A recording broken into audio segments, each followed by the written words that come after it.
wanna sleep in, cause I got something to prove. I gotta take what I hate and finally make a move. I think of you and Today, we are going to learn how to find the mean, variance, and standard deviation of a binomial distribution.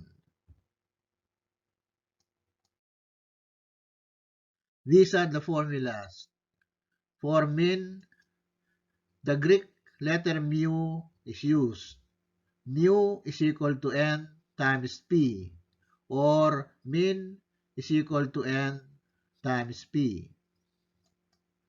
For variance, the Greek letter sigma is used. Sigma squared is equal to n times p times q, or variance is equal to n times p times q.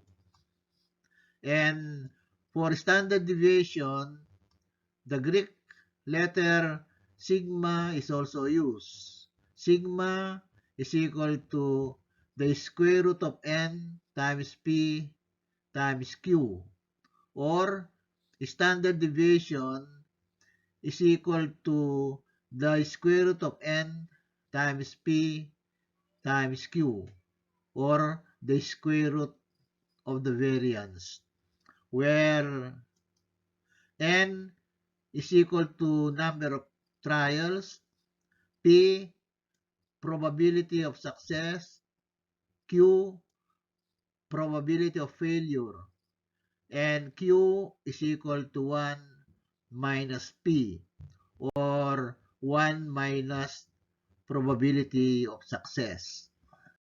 Example, the probability that James hits the bullseye of the dartboard is 2/5. He throws 10 darts. Find letter A, the mean number of times he will hit the bullseye. Letter B, the variance. And letter C, the standard deviation. N, or the number of trials, is equal to 10. The problem says he throws 10 darts. P, or the probability of success, or the probability that James hits the bullseye of the dartboard, is 2/5, or 0.4. Q, or the probability of failure, or the probability that James does not hit the bullseye of the dartboard, is 1 minus P. And P is 0.4. So this is equal to 1 minus 0.4. And 1 minus 0.4 is 0.6.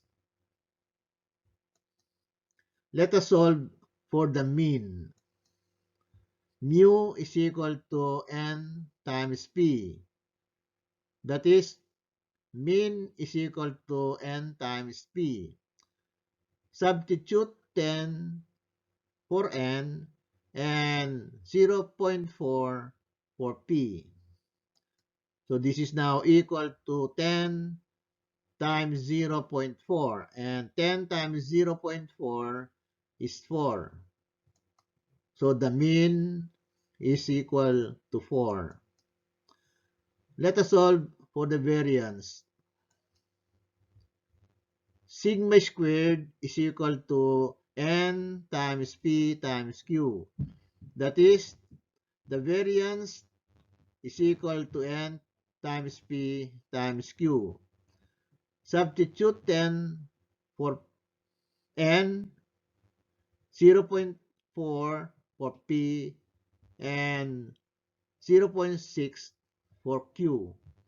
So this is now equal to 10 times 0.4 times 0.6.